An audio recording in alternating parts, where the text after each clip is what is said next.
Hi. Good afternoon and welcome to another episode. We're going to do Unstoppable so then we don't have to have a filter and we can have good old lady, women, mom talk and just go for it. I have my beautiful friend. She's such a good friend. I love her, love her, love her. Dee is back with us. She's amazing. Thank you for being here. Well, what do I do after that introduction? I love you so much. You're such a sweetheart. Oh my gosh. I can't wait till we get to see each other face to face. I got a lot I of help to do. can't wait. I cannot wait.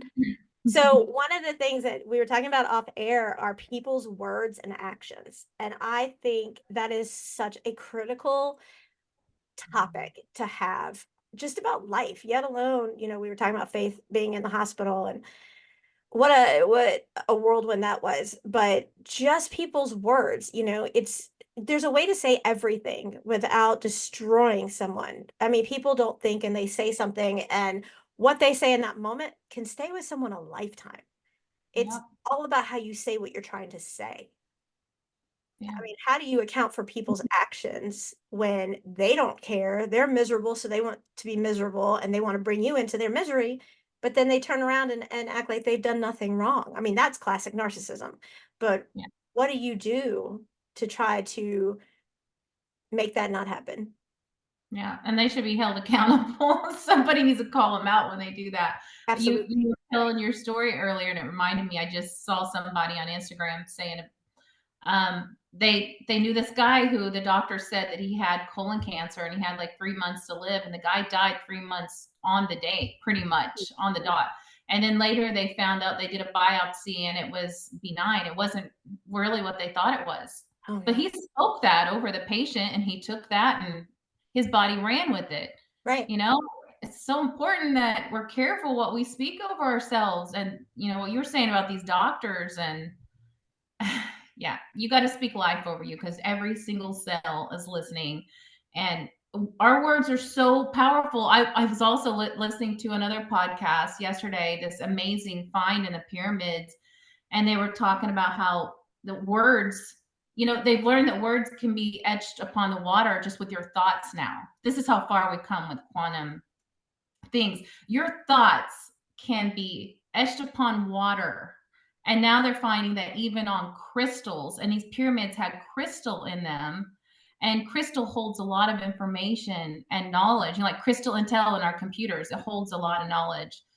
And I'm like, this is, even back then, they knew the power of our words. There's a frequency that comes out when we speak, and frequency and vibration is everything. And I get all nerded out on this stuff because it's so cool. I'm like, why are we not, how come we didn't know this before, but we're just learning this? It's you speak to those cells in your body. You're mostly water, so what's going to happen? If you Right. can speak to water and see that the forms change, and when they freeze it and had these beautiful images, and then if they spoke negative things or had a negative thought, then the images on the crystal were just shattered and chaotic. And here we are, these beautiful bodies full of all this water wrapped around our DNA strand. They found our Right. whole DNA strand covered with these water.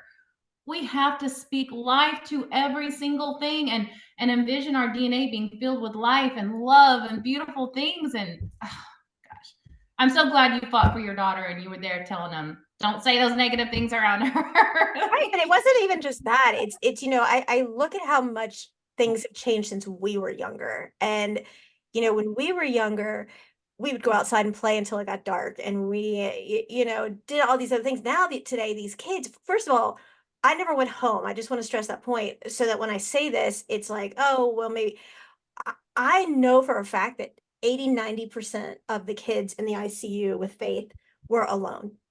And they told me that, maybe they have, other kids at home. Okay, excuse me. If they have other kids at home, maybe they have another parent or a grandparent. But I mean, Yeah. not even during the day. Wow. There's so many kids that were there without anyone. I mean, from newborns that were like, you would see them pass down the hall in their crib to, 17, 18-year-old kids. They were all alone. And like, because you're in the ICU, they have their own coding system. And literally every time I heard code blue, I just started like praying please, not only do not take this innocent person, don't make him be alone. Like, Right. how Right. could, and then to call the family and say, hey, your kid, you just want to be like, what is wrong with you? I mean, we've always been this person in this group, my husband and I, that help others. And this was the very first time ever we had to ask for help. And we were so blessed because so many people helped us so that Michael could be there, at least for the first 2 weeks. And I was like, jobs come and go. Obviously, I learned people come and go. I learned quite well that people that I thought were my friends, you know, one in particular that I'm not gonna, say who it was. The day I heard she wasn't gonna make it and that I could do things to keep her comfortable and let nature take its course, wrote to me and said, done. Like we're, not Whoa. for no, whatever. And I was like, and I've Wow. been friends with this person for like 7 years, like good friends, and helped their family and done things for their kids. And I was just like, right now, and it's right before Christmas, and it's like, this is what, are you serious? And then I just stopped for a minute and I said, God, thank you. Yep. Thank you for Yep. showing me that not another second needs to be spent on that individual. Their true character came out when times get rough. It's funny. You reminded me of my very best friend from grade school. We were best friends from first grade on. And I hadn't seen her in years, and I was going to go home, and I had to drive from California to Oklahoma, and it was a long trip, and I had 3 little kids in the car with me, and I was going to my grandmother's 80th birthday, and I hadn't seen her for years either. And it was like my whole family was there. There was like a reunion, and I couldn't wait to get there. And my best friend said, I'm going to be coming there at the same time. I want to meet you in town. And then we got stuck in traffic because it snowed. We were like, it was like Mexico. There was snow and all this stuff happened. And she got so mad at me that I didn't go and see her first. And I said, it's my grandma's 80th birthday. I have my whole family waiting on you. Hey, But she got so upset at me, she went and talked to me. And I thought, I have known her all these years, all these years. And it just ruined our friendship.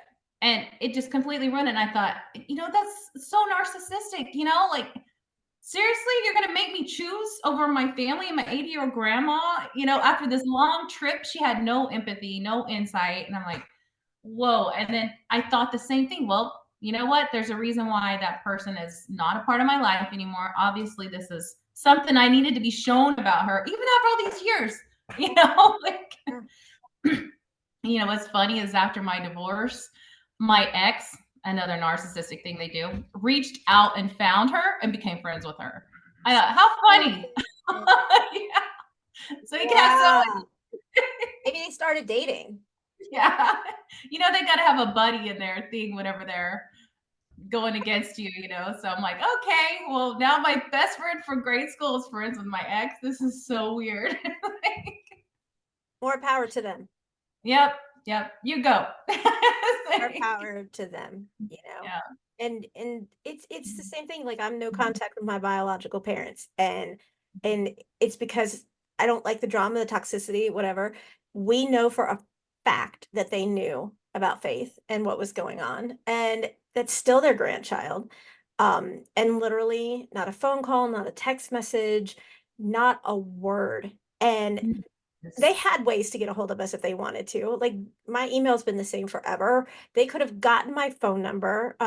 They knew my husband's number, and they not a message, not anything. And he was like, "Why are you surprised?" And I said, "Because I would have been like, you know what? Whatever it is, whatever.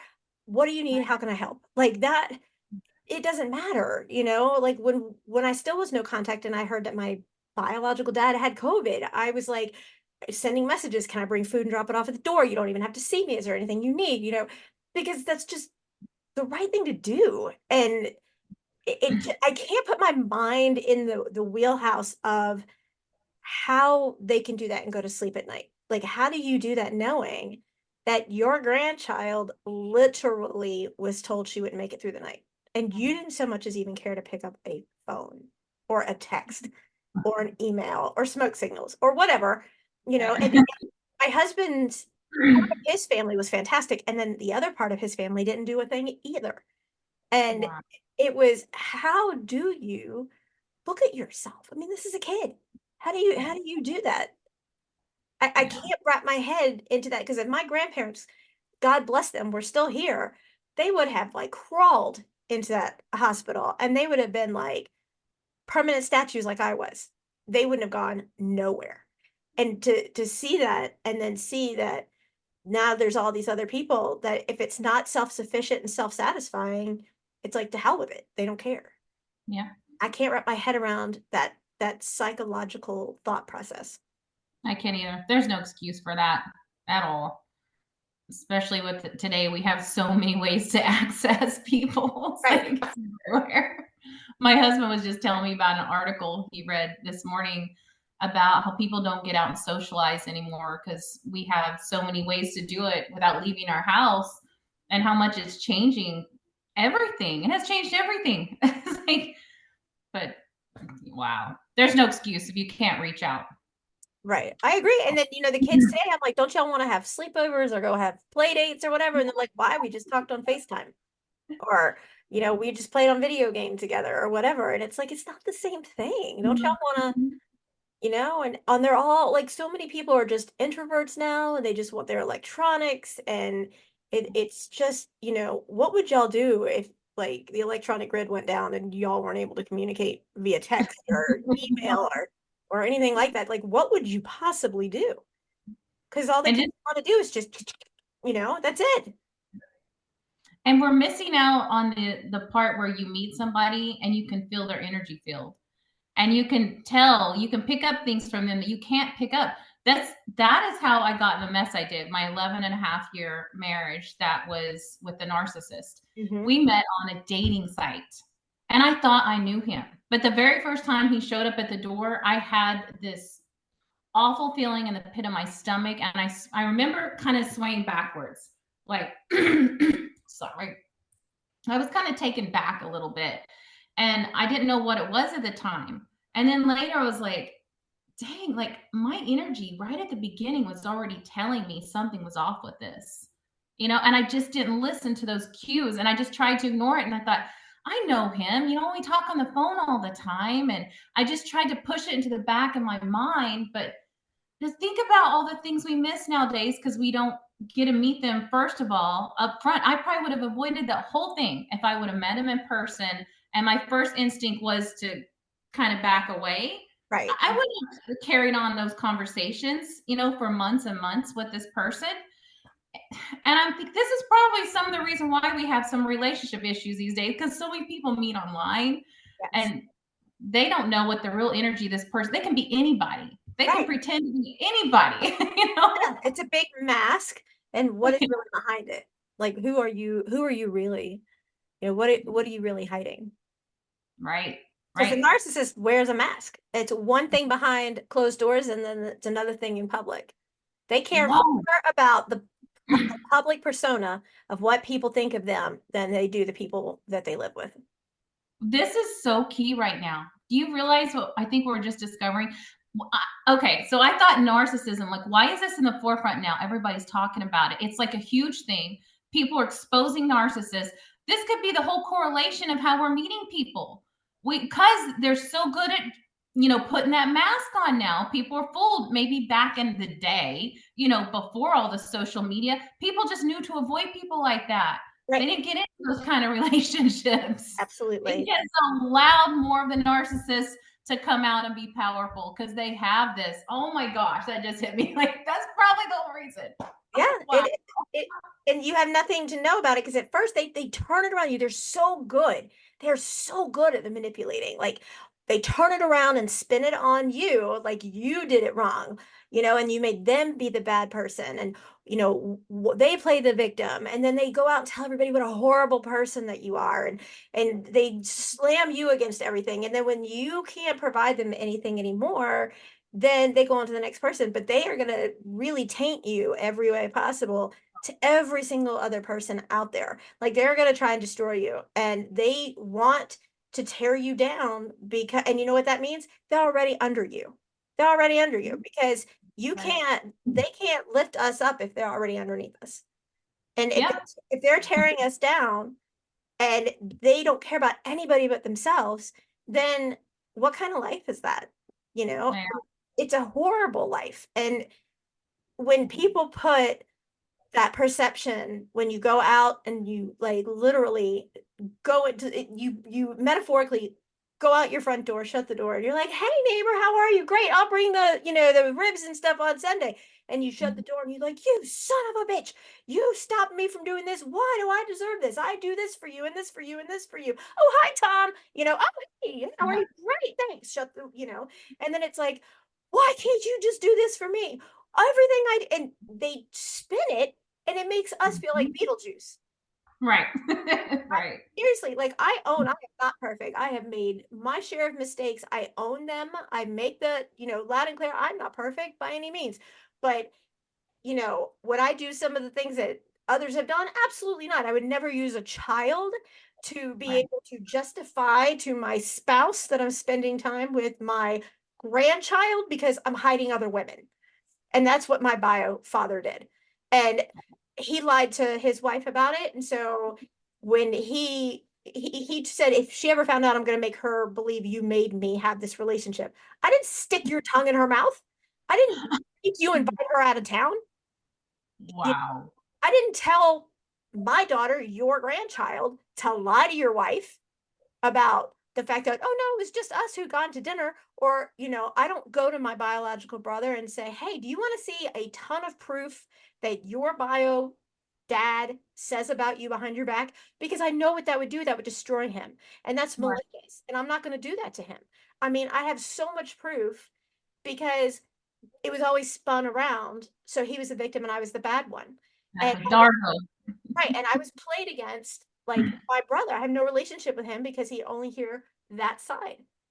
And even though I could go and I could show him so many text messages from his dad, I could show him where his mom lied to him. I have proof of it. But I don't want to do that because I don't want to hurt him, even though he Right. thinks I'm this horrible person because of what he hears from them. Right. Right. And see, that's because you have such a good heart and you're thinking of that. It just reminded me of the conversation I'm having with my son last night. We were just texting and he was like mad. He was like, he's been mad at me for a long time. And I had to take the blame of leaving, being the one who left. And there were things that I just could not share with him about his dad. I did not want to hurt him because he sees a reflection of himself in his dad. And I'm like, he's just some things he's just going to have to learn as he gets older. And I'm going to have to be the villain in his story for a little while. But Yeah. I can't wait until he's old enough to see, okay, now I know why mom did that and it's making more sense. And it's like, oh, you got to wait until they're like 25 or so until their brain can handle this stuff. But right now, he's like, I got to take the side of the person who was hurting him because I know it's a protective measure. And I just got to be careful what I say. It's like just bite your tongue for a little while. One of these days you're going to see through the mask just like you did. And that love, you're going to be reconnected with those people. And your brother, he's going to see it too, I don't know. I don't know. There's things that he has no idea about that I know the truth of. And like I said, I don't want to say because I don't want to hurt him, even though Yeah. he thinks that I'm this horrible person because of what he's heard. And it's a one-sided thing. Um, and that's really tough. But the thing is, and I've even said, I went to my bio mom and I handed her proof. I said, this isn't a he said, she said, here are, and she said to me, well, there's two sides to every story. Okay, all right. Not to my opinion, as there always. I mean, like, if there's two sides to every story, explain why my ex beat me. What was the reason? What's the second side of that? I don't believe there's two sides to every single story. And the thing is I said to her, I said, I'm not telling you this in a malicious way. I'm not telling you this to hurt you. I want you to know you don't know who you're married to. And I can't consciously keep doing this. And so Yeah. I showed her. And I said, when Faith and I went out of town for a weekend, at the last minute, my bio dad said he wanted to go. Okay. So I drove, and when we got up there, everything was great, blah, blah, blah. And then it started raining on Saturday morning, and he had his own room because I was not sharing a room. It was my daughter and I. We were having the weekend. It was a non-medical fun mom-daughter weekend, and she was thrilled to think he was going. And it was going to be just the three of us. Well, long story short, that morning we had gone to do the blowing glass thing, and then it was pouring down rain. And I said, "Hey, let's go back to the room." And because in Tennessee you could walk everywhere in Chattanooga, and I was like, "Let's go back and get umbrellas." So we do. And he says, "Hey, I got to make some phone calls. I'll meet you in half an hour." Okay, whatever. So we get back, and then he texts me, "What's your room number again?" And I text him, and a little bit after that, I get a knock on the door, and it is a woman and child with my bio father. And I know her. I know her. She's younger than me. And I know Whoa. her. And Oh, I am like, are you kidding me? Are you serious? And he was like, "This is the best cover up ever because your mom thinks I'm here with the two girls. This is perfect." so And he's using you. all the time. And he would say, "If you tell her, then I'm gonna make her believe or make her think that you pushed me because I'm unhappy." And so my daughter was so upset. And so we went to the aquarium, and I was like, "I'm not going with you. We're not going with you or that thing or whatever." My daughter is such a mini me to me. It's kind of funny in a way. So he calls and he's like, "We can't find her daughter. She's run around and ran off." And I was like, "We'll call security."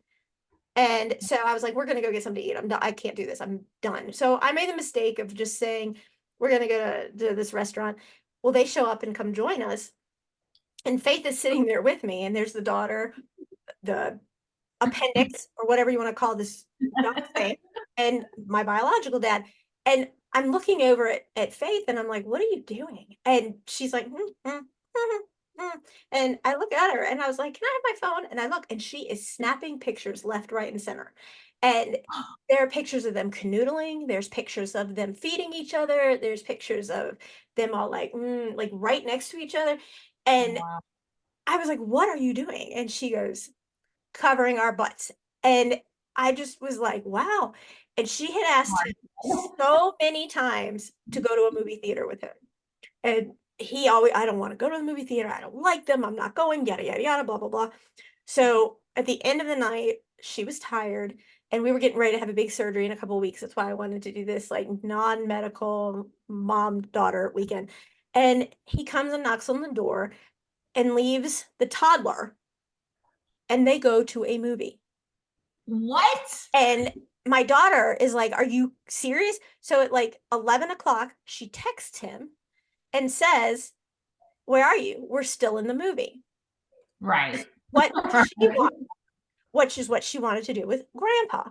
And so she was like, "Well, how much longer are y'all going to be this kid?" And he was like, "When it's over, da, da, da, da, I'm having fun, blah, blah, blah, blah, blah." And I took the phone. I'm like, "I'm not here to babysit. This is not okay. This kid won't stop crying." He's like, "Give her milk, give her a cookie, give her whatever, whatever." And I'm like, "No, no." And he was furious. So my daughter screenshot the picture saying, "I'm in the movie with her." Good for her. And I showed all these to my mom. I showed all these to my egg donor, if you will. And she decided she wanted nothing to do with me or my daughter anymore. Because, What? right, because we tried to tear up their marriage. So she's just happy to live with this secret, It's this all lie. about, well, she's living in like a almost 9,000 square foot home. She has a maid, she has a yardsman, she has, I mean, she wants for nothing. No, And that's her comfort zone. right. Just But the thing is, it's like, and I told her, I said, "I know I'm walking away from my inheritance. I know I'm walking away from anything I could have ever had that was my grandparents, which is the only thing I wanted was my grandparents' belongings because nobody's going to appreciate those things like I would." And Mhm. I totally know that's what's going to happen. But I can't consciously know that Yeah. we're not telling you the truth. And I said, "I have all this proof of stuff that was said about your son. I haven't given it to him. I haven't done any of that because I'm not trying to be malicious. I'm not trying to be hurtful. I'm not trying to tear somebody down to make them feel how that person is feeling. But I just Right. want you to know what's being done and being said." And like that was the last time we ever had words. They found out I was getting amputated. Not a word, not a phone call, not anything. I mean, nothing. So Wow. it's right. And we've been no contact. And I pray for them every single night. And like I said, I'm not innocent. I'm not perfect. I get it. I mean, I'm not a perfect person, but I've always been made to be the bad person, and whatever happened has always been my fault. They always put it off on me. And I didn't know until I've been in therapy basically my whole life that I was the black sheep, and I was learning about this. And it's horrific because you know what? You want to come at me, come at me. Don't come at my kid. She didn't do anything wrong. She's done nothing wrong. And you want to tear her apart because she can't help fulfill your narcissistic needs. Right. I'm not going to let her. I've taught her never lie. I will work through whatever the issue is with you as long as you're truthful about it. Yeah. People make mistakes. That's why a pencil has an eraser. That's what life is about. Let's learn from it and move on. But there's no reason why I'm going to authorize my kid to go and lie for your extracurricular whatever. It's not going to happen. And so Right. it's just sad to know that some people's mentality is I Mm. care more about that outside world and this young Yeah. how do you call it, more plastic than my wallet, Right. who spends like and that's what I don't get. If you have the money to do it, let me just say that right now, if you have the money to do it and that's what makes you feel good about yourself, by all means. But there was nothing on this woman that was real. She had fillers in her cheeks, fillers in her lips, the fake eyelashes, the Botox, the lip muscle thing. She had extensions in her hair. I mean, it was kind of like, is the coyote ugly term here? Because if you took all that off, what do you look like? Do you even look like the same person? Yeah. I mean, Another mask in another way. It's like and what does a person who's in their 30s see of someone in their 70s? It's that money, it's a gold digger. Yeah. right? Yeah. And what's really cool is your daughter, she stands up and she's being authentic and she knows how to set boundaries. And oh my gosh, I wish more people could do that. Just think how much that's going to help her in relationships down the line. She's calling it out. She She's does. not going to fall for that stuff. She sees through it and she calls it what it is. And how many people could be saved from awful relationships if they could do that? Right. I had her watch right after all this happened to try to like cheer her up, the movie Big Daddy, which I love. I think that's the cutest movie. And the little boy is in it. And if you remember, the ex-girlfriend is dating an older guy in it. Uh-huh. And all of a sudden the little boy goes, "Is that the man with the old balls?" And my daughter said, "Stop, stop, stop." And I said, "What?" She goes, "Rewind, rewind, rewind." And so we went back a little bit and she recorded it and she sent it as an audio snippet to grandpa. And I was the old balls.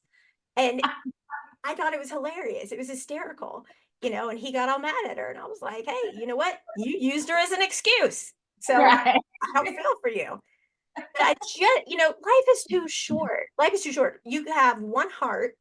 You're going to fill it up with love and happiness and precious memories and moments, or are you going to fill it with toxicity and negativity and drama and Yep. bullshit?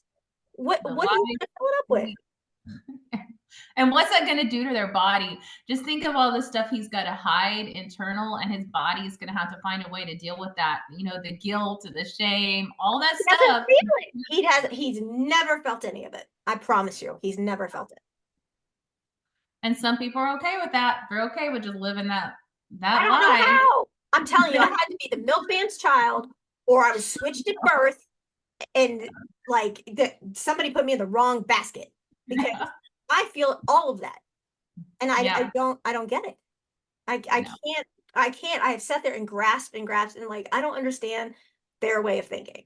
Like Yeah. I can't get it. And it doesn't matter.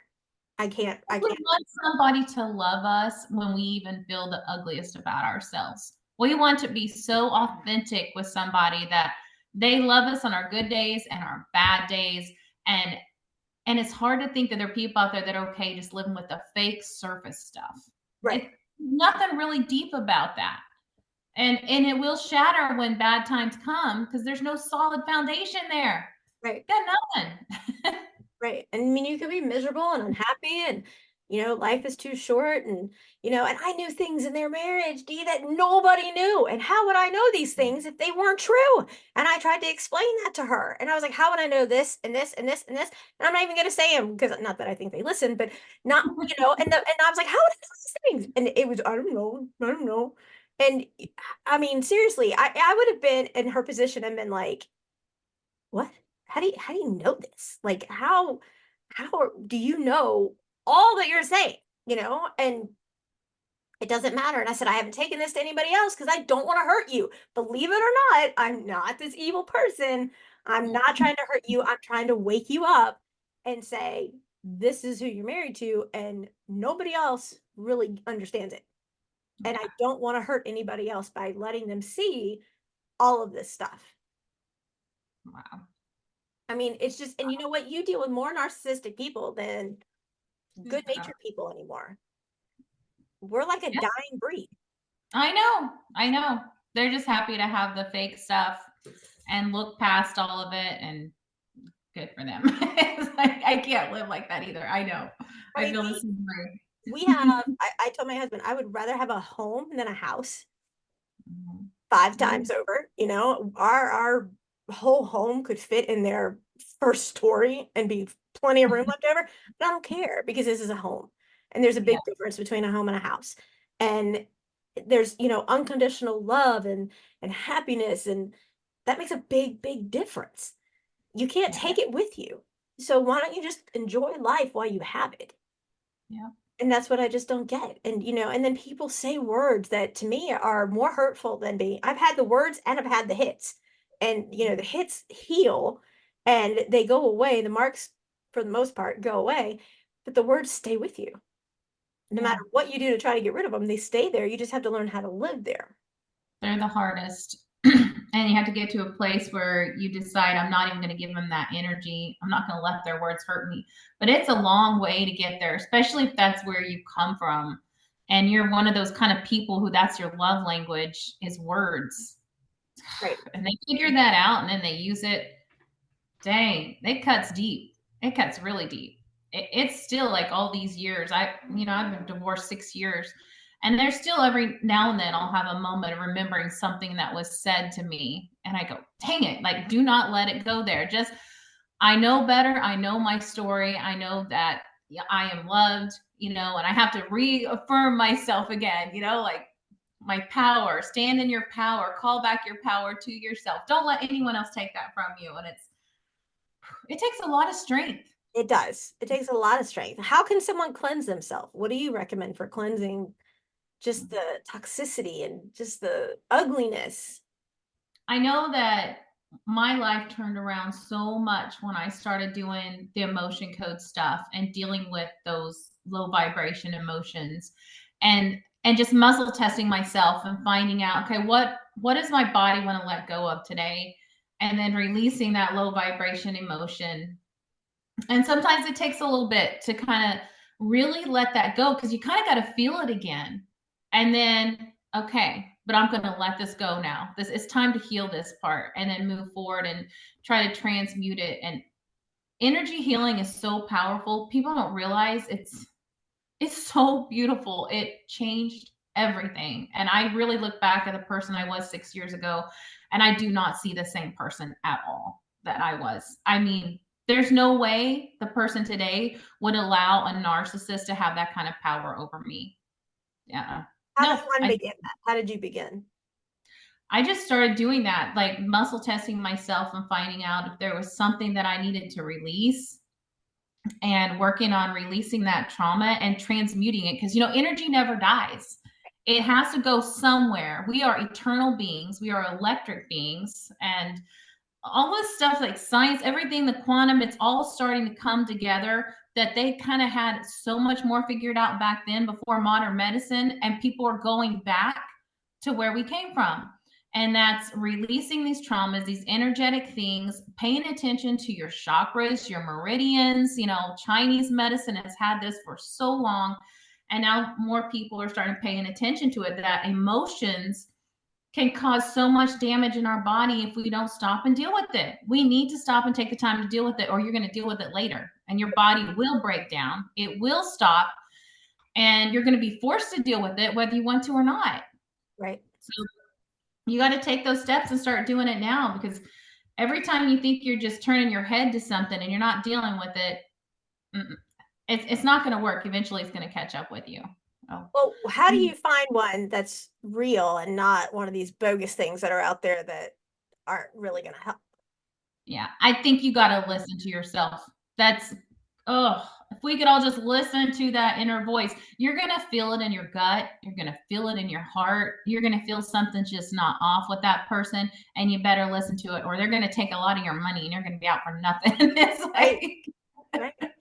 yeah, you got to listen to it. And if you get a good feel for someone and you feel like you're vibing with them and you want to work with them, listen to that, because maybe that's just what you need at that time. And you might find a different healing modality down the road that starts working for you in the next stage of your healing process. It's not a one-stop shop. There's all kinds of things out there you can do. Like, I started doing the emotion code, and then I found the frequency app that I downloaded on my phone. And now I scan myself and check my chakras and meridians. I'll look at it and I'll broadcast frequencies to my body to help balance the states that were low vibration. And I used to look at those reports and go, oh, like my liver or my kidneys are kind of low today, or my heart looks like this little area here. I don't even pay attention to that much anymore. Now I just kind of check my chakras, my meridians, sends myself the frequencies that my body needs to rebalance, and I kind of let the rest go, and I don't need to dwell on it anymore. I'm just like, it's going to work out. I'm doing the right things. I'm supporting my body energetically. So I know it'll all balance out, eventually. And I try not to focus on, it's easy to look at the red dots in the report and go, oh, it's showing me this is out. There's a double red here. There's a double red. And there's a virus, that's probably in my DNA line that could come out later if there's severe stress, so it'll show things like that, like what's potentially here to kind of keep your mind around. But now I've learned to don't focus on the red dots. Like, we need to focus on the energy we want to pull into our lives. So we want to draw to us. The more we look at that and focus on it, the more we bring it to us. So it took me a little bit to figure that out too, with using the scanner for 2 years, is start focusing on the good things in my report. Oh, my report said my heart meridian's perfect and my chakras are in alignment. I am good to go, just go with it. Do you do Focus on aromatherapy or anything like that? not too much. I should, because I know it's good for you. No, I do have aromas like going in my house in my little, what I call the aromatherapy User? device. I have diffusers in every room, but every now and then I'll get them going.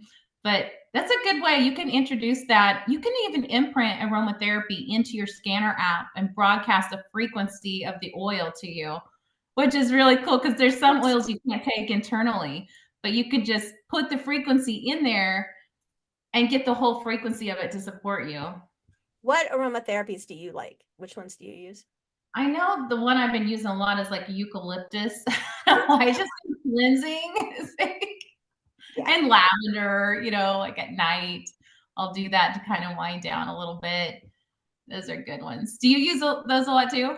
I do. I actually have one by my desk here. I have them everywhere. I have them in like a little roller too. Oh, yeah. I have some of them like as a lotion or an oil. And like when Faith was in the hospital, bless her heart, she had over 40 wires at one point and tubes in her.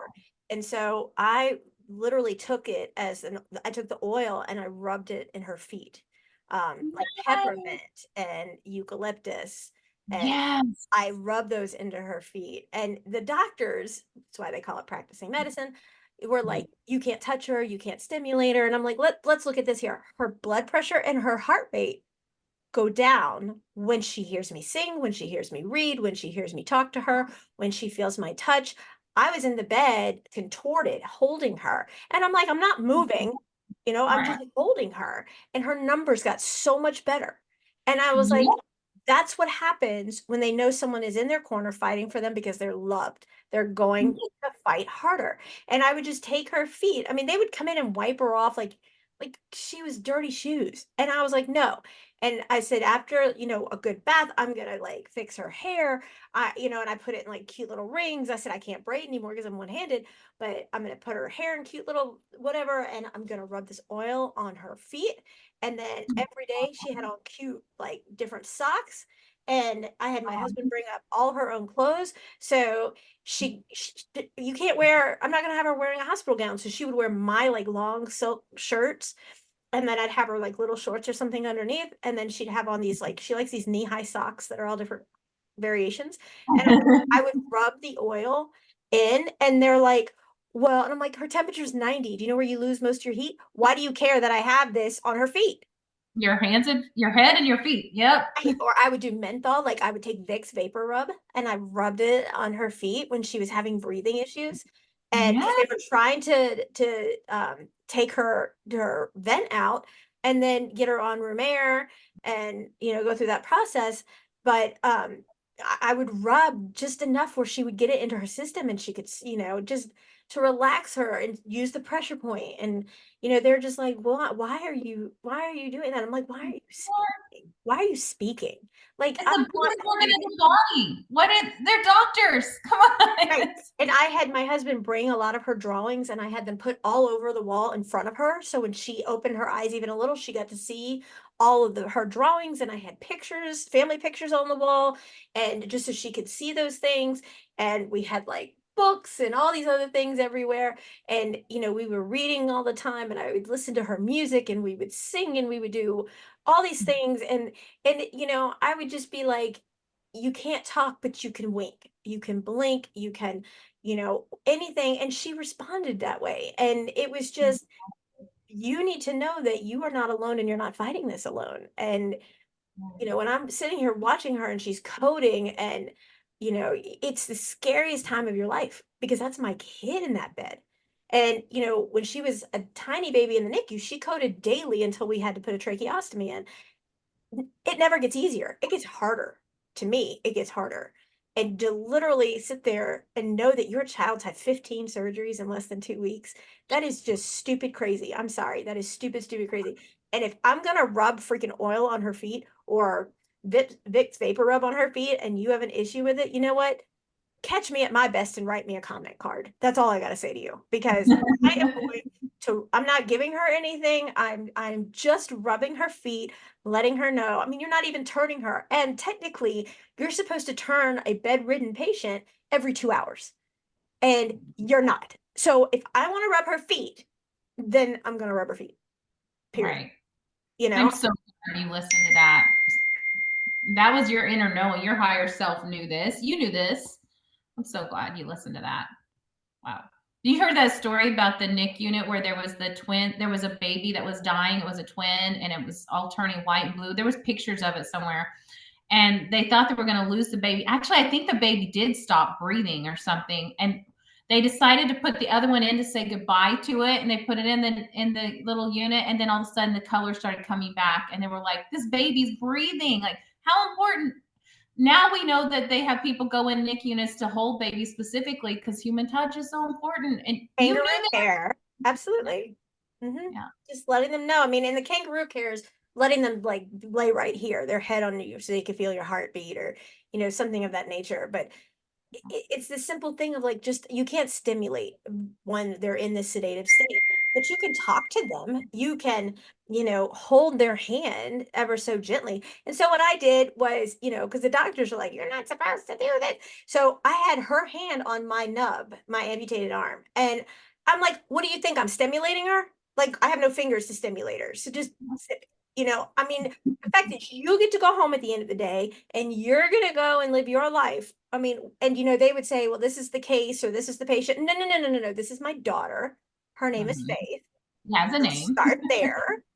She's not a patient. She's not an ID code. And until you see her that way, this isn't going to go well. Because, if this was you in that bed or your family member in that bed, you would be a whole different ballgame. And so you Yeah. need to treat them. If you're in this field, especially pediatrics, you need to realize how scared these beautiful little children are, and just embrace them even verbally. Just let them know that they're okay and they're not alone. Right. You know, we had two nurses assigned to her privately just for her alone, while we were there because she was on dialysis and in the ICU. So were supposed to have two assigned nurses, and they were only on her. And yet 80% of the time, we never saw them. They weren't even in the room. Really? They out in the hall on their phones at night. At night. Wow. Yeah, always on their phones. They would only come in like every few hours for vitals, and that would be about it. And they were all, or if the dialysis clotted, they would have to take it down and redo it. But always out there on their phones, always, communicating with each other and just, laughing, cutting up, having fun. They were celebrating Christmas in front of all the kids with the doors open. And it was like, really, guys? I mean, I'm so happy y'all are here and you're healthy and you're able to go home at the end of the day. Can't y'all take that in the break room or something? Because all of us are spending Christmas here in an ICU room, right? Yeah. It's just common courtesy, it's common knowledge, which goes back Right. to the whole premise of what we were talking about today. It's common sense. Just Yeah. realize for 1 minute in your self-indulgent life, put yourself in someone else's position and wonder how you would feel. And if you're like, oh, I'm gonna go to the Nights of Lights today and I'm gonna do this and that and this, and you look at this beautiful child laying in a bed fighting to live, how do you not feel like crap? I know. I know. And we're creating more of that with all the social media stuff because people they numb out. They don't associate with something because they're not around it enough in real life, really feeling the energies and picking it up. And that's what life is about. You do pick up energies, you do get in the mess and you get in the mire. And that's what you do for a friend. You get in there with them and you hold their hand. And yeah, you're going to pick up some negative emotions from it, but you can help them through it. You can help share it together. And together you're stronger. And these people that kind of disassociate, they're getting on their cell phones and stuff, they're just getting away from that caring, loving state. you Until they know need it themselves. And then yeah. you wait because everything changes at that point when it's about Mhm. them. Yeah. Yeah. Everything changes. Yeah. And there's a It, lot of people who still need to learn that lesson, unfortunately. They're right? going to have to go through it on their own and have their own story. And then finally they're going to get it. But usually it's too late. Do you have any last minute advice? I think we just need to I would love it if people would just get together more, just In get person. off social media. Go see your friend. If your friend's asking you for a coffee date, say yes, go see them. You need to be around people. We need to pick up those emotions. Be a part of your own life, dang it. Take the front seat. Stop being in the background. Get in there and take charge and take care of your own stuff. Take responsibility for your own things. Do your healing. We have to be our own advocates these days. We really do, especially with our health. You got to stand for yourself like you did for your daughter. We need to take charge of our own health, our own wellness, and our state of mind. And it helps so much when you get out there and you're really with a friend and you see and you feel the joy and the smile on their face, even good vibrations. You pick them up. They're contagious. When somebody next to you is laughing, you start laughing. So, we got to get out there more. We need to bring it back. Going to the park, taking your kids out to socialize. Let's bring it back. Tell everybody where they can find you because you're amazing and awesome. And You can go to lighthouseenergyhealing.com and you can see all my stuff on there and on Instagram, TikTok, all those places that come find me in the park somewhere. Let's meet up. not before we do. Are you kidding me? You're not allowed to do that. So we do. We have a coffee date waiting. Yes, Absolutely. we do. I Yes. can't wait. You are a God sent gift to me. And I can't tell you how much your friendship means to me.